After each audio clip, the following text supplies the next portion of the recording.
This year, we're finally going to get Christmas right. If it's not Jesus, it's got to go.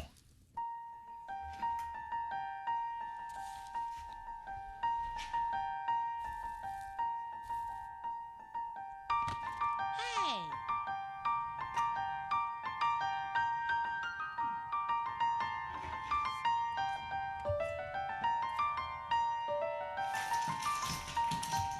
But would that really get us to focus on the reason for the season? We might find it easy to throw the baby out with the bathwater. The point of Jesus' birth was to bring God into humanity. What if we were able to see Jesus in all the traditions? The first Christmas was about God with us. Let's make this Christmas about us with God.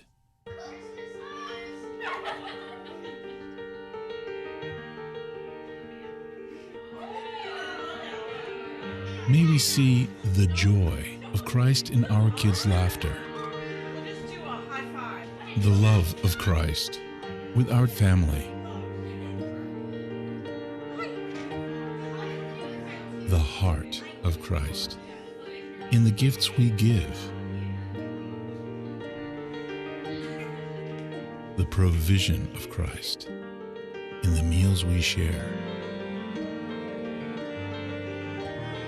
the light of Christ as we decorate our homes, the wonder of Christ in the songs we sing, the hope of Christ in the quiet moments we share. Because when we see Jesus, we're getting Christmas right.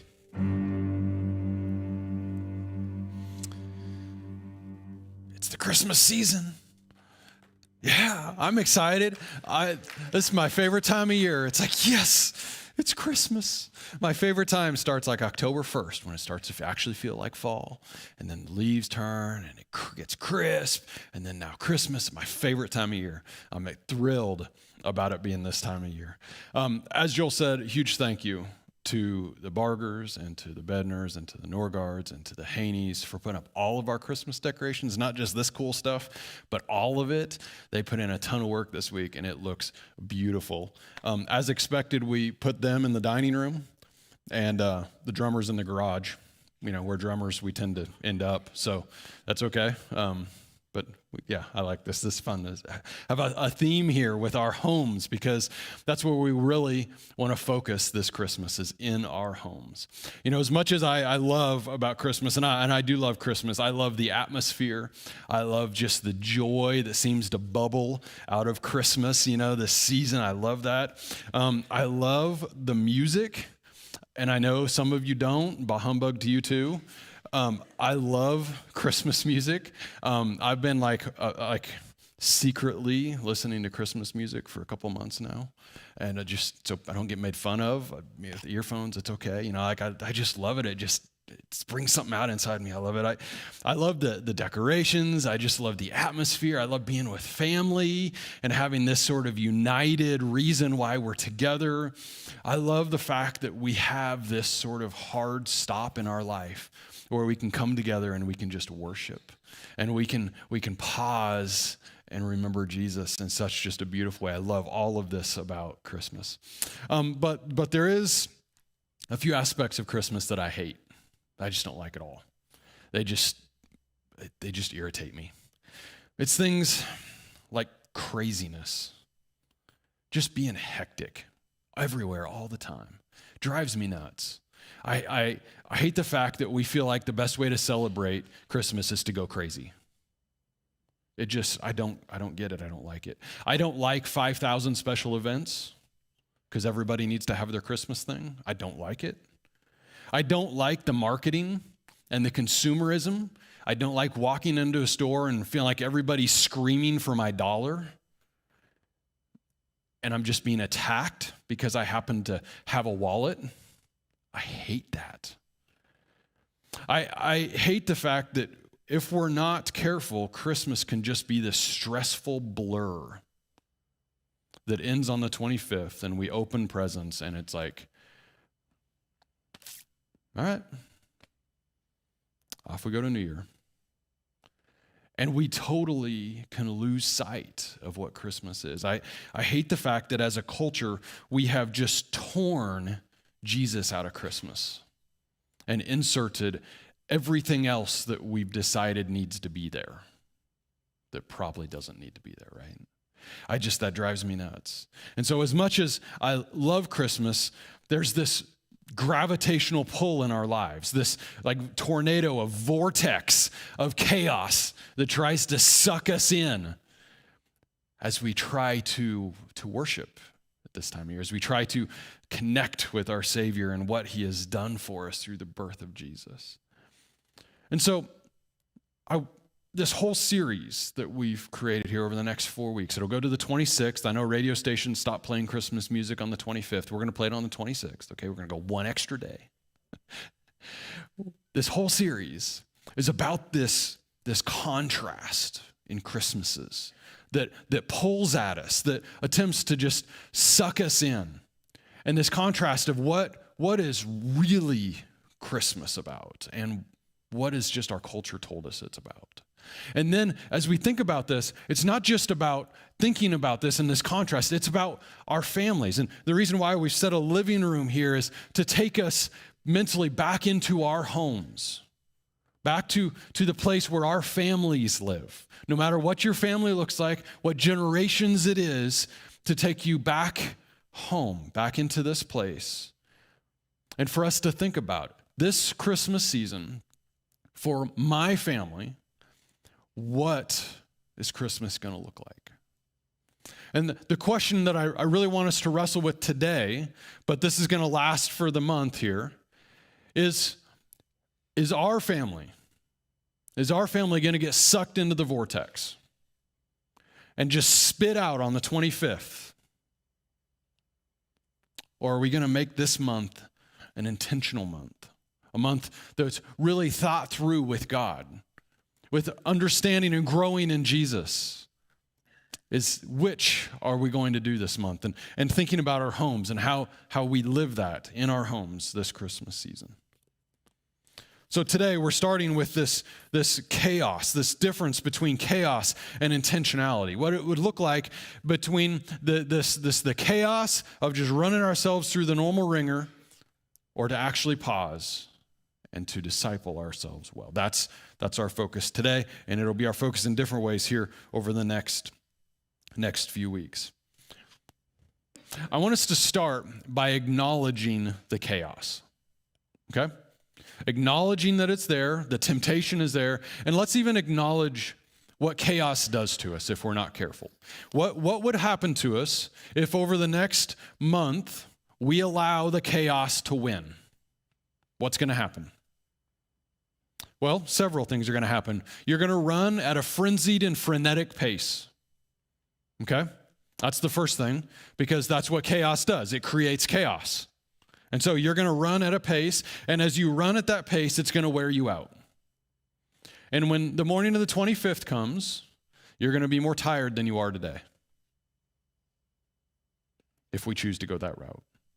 It's going to stress us out, because we're going to allow all of these things that the world piles on top of this to pile on top of us. And we're going to go through the month, and it's going to be like it's just wearing us down, and it's getting heavier and heavier as we try to meet all of these cultural expectations of what Christmas should be, right?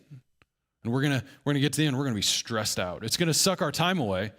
Your alarm's going to go off, and you're not going to know what happened between the two. And I don't mean at night, I mean during the day. Because it's going to go off, and you're going to run crazy all day, and you're going to go from here to here to here to here and over there. Make sure you get this and grab that before you get home, and don't forget about this, and be sure to get this for him. And, hey, honey, would you do this on your way? And we got to do this, and don't forget about this event because we got to go here. And at some point, you're going to go to bed, and you're going to say, I have no idea what happened today, but I'm exhausted. Your bank account will probably hurt, because if we're not careful and allow the chaos to suck us in, we're just going to spend money like it's nothing. Whether it's $5 at a time or $20 at a time or $50 at a time, we're going to come out on the other end, and we're not going to have as much money as we do today.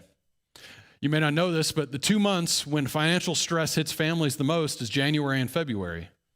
I'm sure that's a coincidence. compared to Christmas. See, if we allow the chaos to suck us in, we will add financial stress on top of all the other stresses. If we allow the chaos to win, we will have the ability, and it won't be as superpowerish as we think this might sound, we will have the ability to be everywhere while also being nowhere, all at the same time. Because we will be running so fast and so hard that even though I will be here with you at this Christmas party, mentally my mind is going 1,000 other directions because I have to remember I got to get this on the way home, and we have this event tomorrow, and I don't have that ready for it, and work, and so I'm here, but I'm not here. And so it'll cheapen our relationships. It'll cheapen those things that we do decide to do if we allow the chaos to win. See, if we allow the chaos to win, all of this season, everything that the world offers us in Christmas will evaporate as fast as the wrapping paper does on the 25th. And it'll be done. Because that's what it offers us. That's the depth of what the world offers us in Christmas.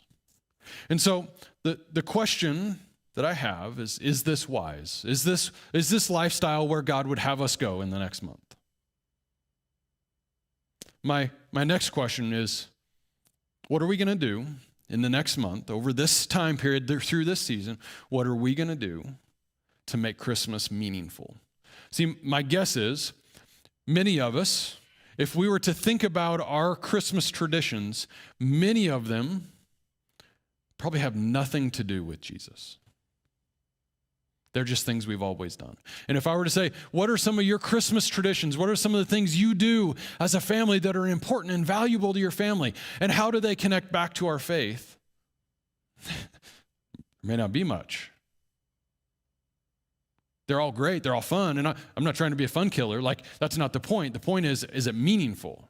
Is it just simply stuff for the sake of stuff, or is it meaningful? Is it how God has called us? So I have a few things I want us to talk about this morning that I think will help this season be more intentional as our families, not just chaotic, okay? So here we go. Here's the first one. Let's begin by simplifying life. By simplifying life. Instead of doing more things, let's try to do fewer and have more of them be meaningful.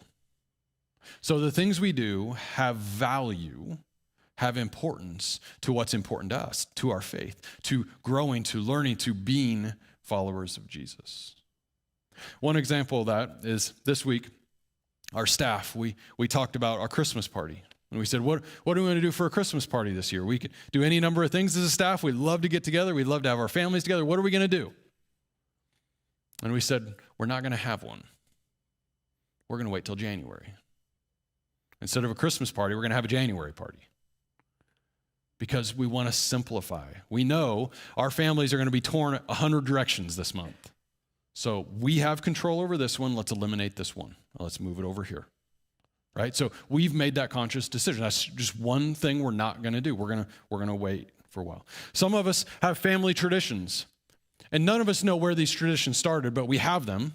And for some, the tradition is more important than whatever it's supposed to do or mean or like the tradition of it, right? Just the fact that we're doing it, that is what's most important, because we've always done that. We've always gone this place on this date and done this. We always get together and we eat this. We do this. We sing this. Like it's just what we do. This is what our family does. And the very suggestion that maybe we shouldn't do it means that you may be excommunicated out of the family. I'm joking, but almost, right? Like for some, these traditions are that important. And I want us to think about our traditions. I want us to think about those things as to why we do them. And it may not be bad that we do them, but maybe instead of 5 Christmas parties or get-togethers as a family in this way, we get together, do this and do that and do that and do that. Maybe we should do 1 or 2. Or maybe the one we're going to do, let's really make it meaningful.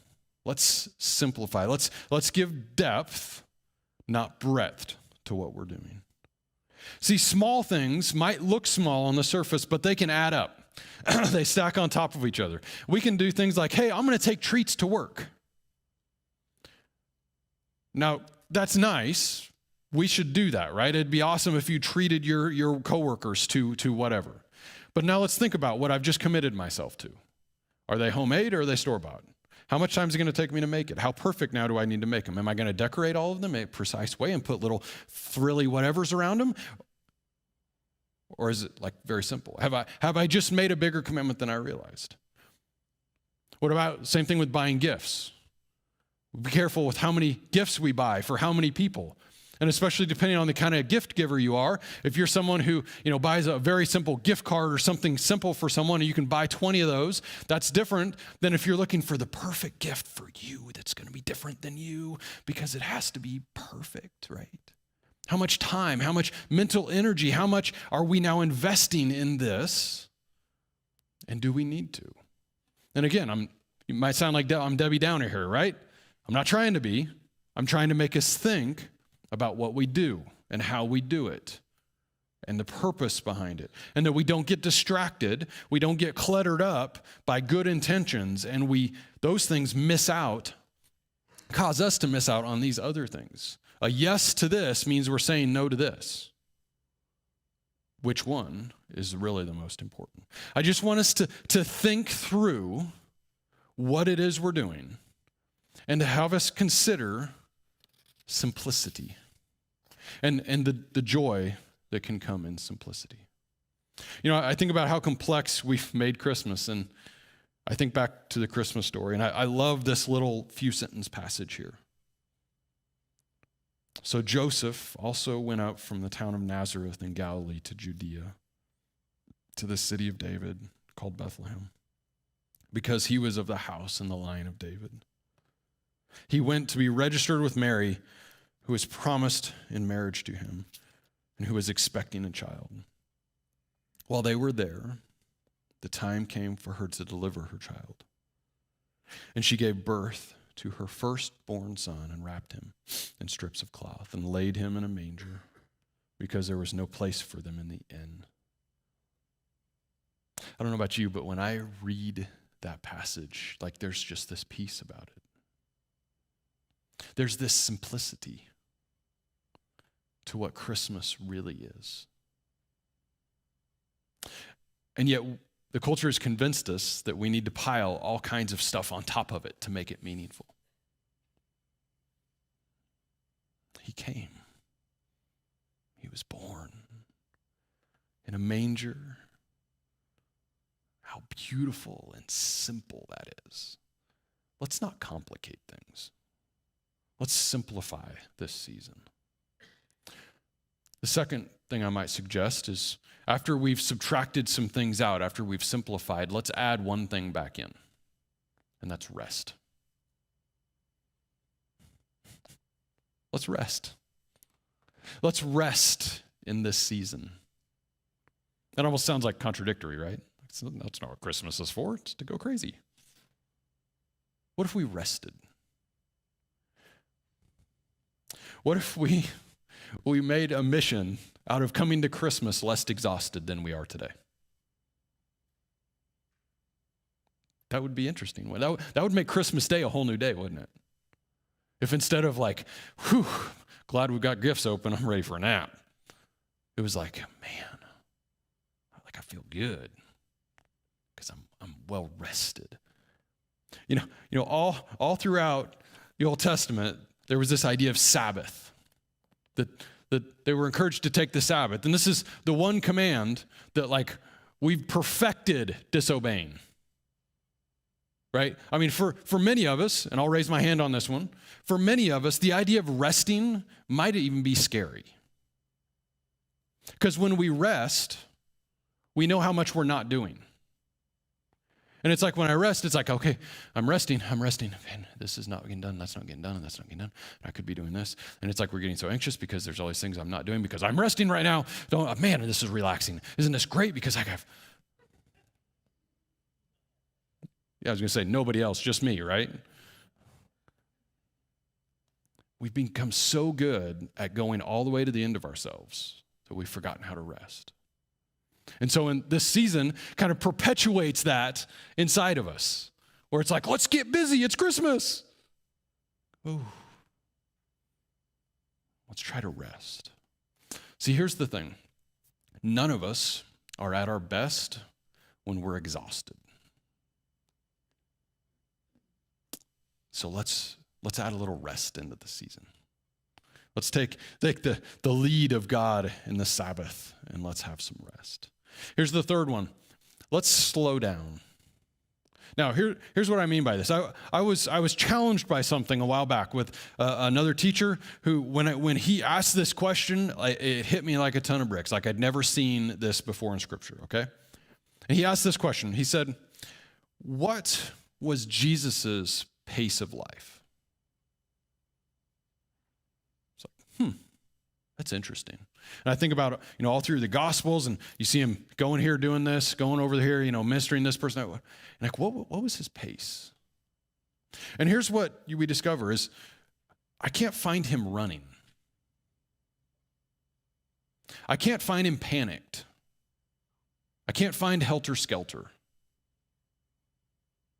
Now, I'm certain there were times when he and his disciples were just chilling together, like just relaxing. Maybe they played a game of football in the backyard like you and I do.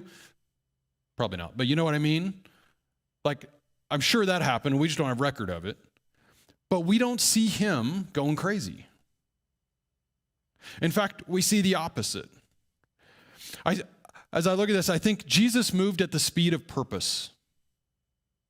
He knew his purpose. He knew what he was doing. He knew what he was aiming at in his life, and that's the speed he moved at. And I think about examples like when he had been on the other side of the Sea of Galilee and came back across, and one of the religious leaders came to him and said, "Hey, my daughter, she's sick." And so Jesus, with a crowd pressing in around him, goes across town. Now, how fast did he go? Well, he went fast enough that a sick woman caught him and came up behind him and touched his cloak. That's how fast he was going. And not only was that his pace, but then his mental pace, so to speak, was such that when she did, he stopped and had a conversation and ministered to her and blessed her before going on to what he was doing. I think about the story with Lazarus. And Lazarus' sisters come and say, "Jesus, Lazarus died. Come help him." He's like, "Okay." And it took 3 days for him to get there. See, it's not that he didn't care. It's that he had a purpose. He knew what he was doing, and his pace matched it. I think about how often he would go and pray. How he would send the others on, or they would be sleeping and he'd be praying, or whatever it might be, how valuable that time of prayer, that time with his Father was. That was his pace because he knew his purpose. I think about how his conversations would go with people where he would have an interaction with someone, and whether it was a few sentences or a few paragraphs, how he could dive and go deep and personal, and it'd be just transformative.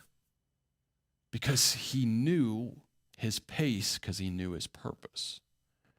And if we let the chaos take over, if we let it drag us along at its pace, we're going to have all kinds of situations, of appointments to go or things to do, and we're going to interact with people, and it's all going to be about that deep. Because see, hurry makes us shallow. Hurry makes us shallow. Time gives us depth.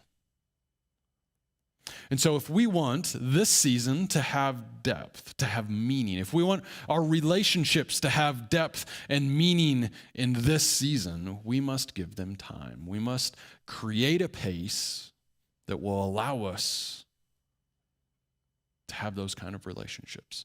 Relationships are not an event on our calendar. They're a lifestyle. Discipleship, whether it's with our spouses, whether it's with our families, whether it's with coworkers, friends, whatever it might be, that is not an appointment. It's not an event on our calendar. It is who we are. It is our lifestyle. And so we must, therefore, have a pace of life that matches that purpose. So we must slow ourselves down. Our fourth one is we need to be intentionally focused on Jesus during this time. We must create this focus that is on what we know Christmas is about, not what the world has told us about. The world has now invested billions of dollars into getting you to focus on their stuff. That means it's going to take a few $billion worth of your intentionality to be focused on Jesus. You're combating this well-oiled and well-financed machine. It's going to take work. It's going to take a lot of effort. And I'm not saying get rid of all the fun stuff. That's what our video said, right? Our bumper didn't say, like, we're not getting rid of all the fun stuff. We're just focusing in. We're taking all of this and we're focusing in an intentional way. And that might mean some of it needs to go away. It might mean some other things need to add in. It may mean any number of different things, but it means we're going to be focused on what we need to be focused on. One of the things we can do in doing this is creating a rhythm of reminders, okay? A rhythm of reminders. And I know that doesn't really make sense, but go with me, okay? I want to take us back to an Old Testament principle that Jewish families, this was embedded into who they were as a people. And it comes from Deuteronomy 6. You've probably heard this. It's the Great Shema. It says, "Listen, Israel, the Lord our God, the Lord is one. We must love the Lord our God with your heart, with your whole mind and your whole being and all your strength." That's the declaration. Now listen to what comes next. "These words I am commanding you today must be kept in mind, and you must teach them to your children and speak of them as you sit in your house, as you walk along the road, as you lie down, as you get up. You should tie them as a reminder to your forearm, fasten them as symbols to your forehead, inscribe them on the door frames of your houses and gates." See, this was intended to create in the fabric of their lives, in the everyday, in the mundane, in the whatever you're doing today, part of your life, this reminder, this rhythm of, hey, verse 4, verse 5, the Lord our God is one. Pointing us back, constantly pointing us back, bringing us back. So as you're doing this, as you're doing that, as you're going about this, as you're doing this, pointing back, keeping us grounded in what really is important. That there may be things we need to stop doing or start doing, but whatever it is we're doing, let's have it point to what Christmas really is. Let's make this rhythm in our family that this is what Christmas is really all about. You know, I think about Mary and Joseph, and they would have grown up in Jewish homes, having all of these reminders around them. They would have had this sort of fabric of their lives laced with all of these different festivals and different holidays and things that they celebrated throughout the year as a way of pointing to God and pointing forward to Messiah, both. And I picture this passage in Isaiah, and we actually sang it here just a few minutes ago, but I picture them and how they would have studied this passage as part of their just life growing up. How many dozens of times? Who knows? And what a difference it would have made then when those angels showed up. And the angel came to Mary and said, "Hey, Mary, you're going to be pregnant with Messiah." And came to Joseph and said, "Hey, Joseph, I know this is not the news you expected, but she's pregnant. But no fear, it's Messiah." And in that moment, each of them, as their minds would have just swirled with different thoughts, would this have come? Would this reminder, this thing in their life, would it have come up?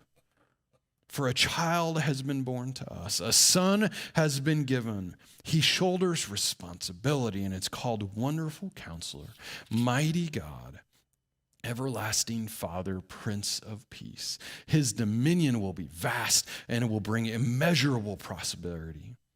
He will rule on David's throne over David's kingdom, establishing it and strengthening it by promoting justice and fairness from this time forward and forevermore. The Lord's intense devotion to his people will accomplish this."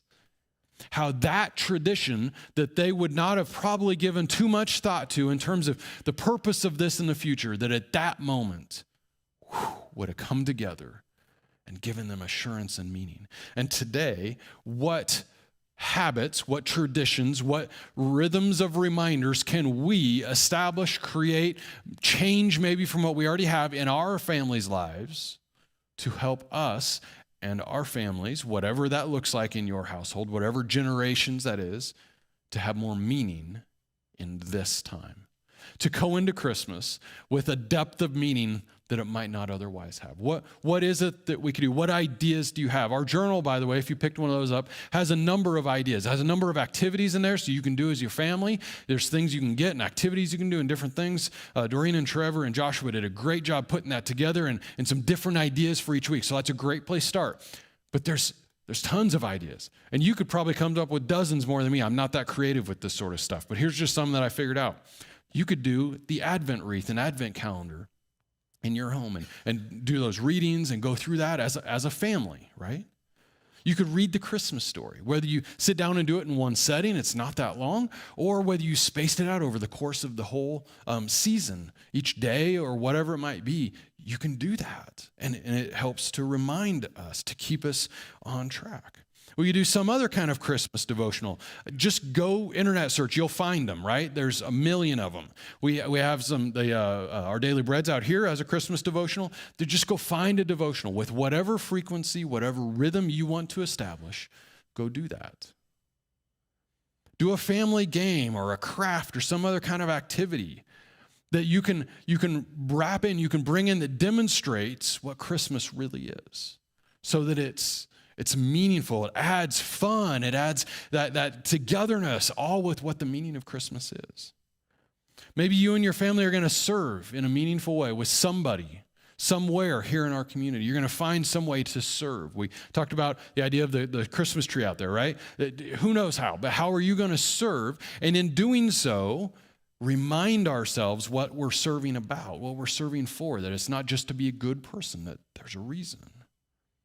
If you're the patriarch or matriarch of your family, I want to challenge you, because you have far more influence over your family for however many generations than you think you do. And so whatever family traditions you already have established, how are you going to lead these generations to Jesus in the midst of that tradition, whatever it is? It's a beautiful thing, isn't it? You're in such an important position. Maybe we can tell stories about Christmases growing up, and now with our spiritual maturity and our wisdom and the time that's passed from those times, we can tell our family not just about our heritage, but about Jesus, and bring our faith together with our heritage. Research the meaning behind some different traditions, different things like the Christmas tree or garland or whatever it may be. Research some meaning behind these, and as you're decorating, talk about it. Hey, do you know what this means? Do you know what that means? You know what the real thing with this is? Simple things like, here we have joy on the couch, right? What's joy mean? Why should we have joy at Christmas? Why is Christmas such a joyful time? Is it just because it's fun, or is there a reason? Is there a deeper reason? Simple things like this. How do we take simple things and give it meaning so that we can pass on our faith? Maybe you're going to go to some event, some Christmas concert or play or whatever it might be. Can you have a conversation afterwards? Can you let that lead you into a conversation of how this teaches us about Jesus, whatever it might be? You see how you can have a lot of fun with this, right? You can do a lot of creative ideas, a lot of things that give meaning to Christmas, that keep us on the path towards Jesus, not in the chaos. Now, our sermon series, this A Family Christmas, this title, has a purpose. It's because our families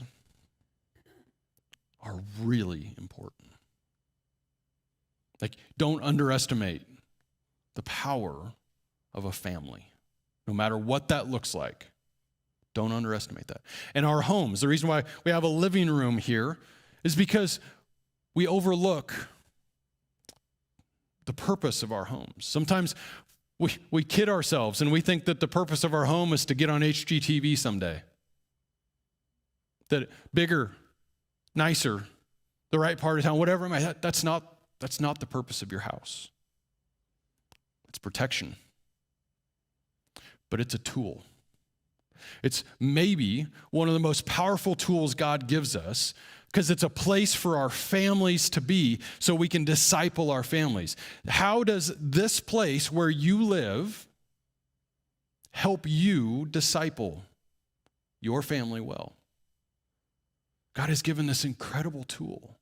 I want us to come to church. I want us to see this living room, and it may look completely different than your living room, but I want us to take it back home and say, what are we doing in our living room, around our dining room table, whatever it may be, to make Christmas what it's supposed to be? How is this Christmas going to help you be closer to Jesus on the 25th than you are today? How's this Christmas going to help you lead your family so that they know Jesus better on the 25th than they do today? What is it? See, we have this choice for the next however many days, the next few weeks. How are we going to engage this season? Are we going to get sucked into the vortex? Or are we going to be intentional? One of the things that God has given us to do of these rhythm of reminders is communion. And so as a church family, we're now going to take communion. Okay? So gentlemen, if you would come forward. I want to remind you that in the little trays, there are 2 cups stacked on top of each other. The bottom cup is bread. The top cup is juice. Please carefully take out both. Go ahead, guys, and pass them out. We practice open communion here, meaning that if you have accepted Jesus as your Lord and Savior, you're welcome to take. You're welcome to participate with us. This communion, we're told to do of this regularly, to do this when we gather together as a church family, to come and to remind ourselves through this habit of what Jesus has done. Remind us of the gift he has given us that started at Christmas and ended at Easter. And so just like I want us to create some rhythms of reminding this season for Christmas, I want this to be our first one. I want this to be the one that launches us off into the season. And that today we'll do this as a church family. And it leads us to ask the question of what then are you going to do in your home over the next few weeks to have rhythm of reminders in your home, just like this one is for us. So once you've received your elements, I'd encourage you to just take a moment with God. Just pray. Be reminded of what he has done.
So here we have these elements. We have this bread, which represents his body, which he gave for us. He gave on that cross as a sacrifice for us. Let's eat together.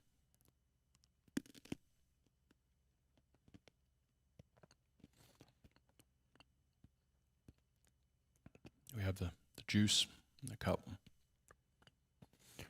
which represents his blood, represents the new covenant that he created with us that day, the covenant of grace, a covenant is our relationship with him, that our relationship now is established and mediated in grace. And so let's drink together.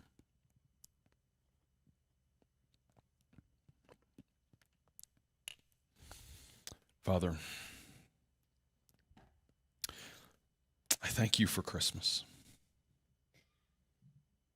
I thank you for all the wonderful things of this season, the fun, the joy, the activities, the colors, the lights, the family, all these things that are truly inspiring. It's what makes the season special and unique. But Father, I pray that we would be intentional in how we follow you this season. That we would not allow the culture to suck us in. Father, keep us focused on you. Give us creative minds. Give us attentiveness to catch moments where we can bring our faith in this life together. The things happening around us, where we can have a meaningful conversation, where we can be in awe and also at your feet at the same time. So, Father, this is such a blessing. We lose sight of what you have done, bringing Jesus here to earth. Let us not be distracted by all the other things that try to pile on top of that simple and profound truth. So, Father, I ask this in Jesus' name.